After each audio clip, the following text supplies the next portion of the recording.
Here today, YouTube. This is part 2 of this Verizon device that we showed you in part 1, the Galaxy Note 8 that was on the 9 payment. This time we're going to click the copy and paste as we did with the same Imei.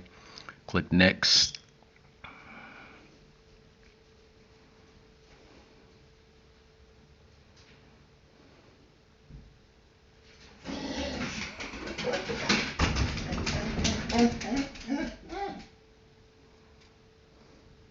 Voila, as you see, available for use.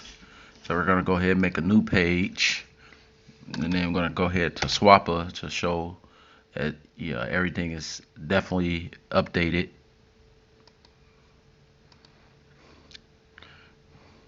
Voila, Galaxy Note 8 fully cleared off. Verizon 9 payment, unpaid bill. Thank you for watching. Tune in and subscribe.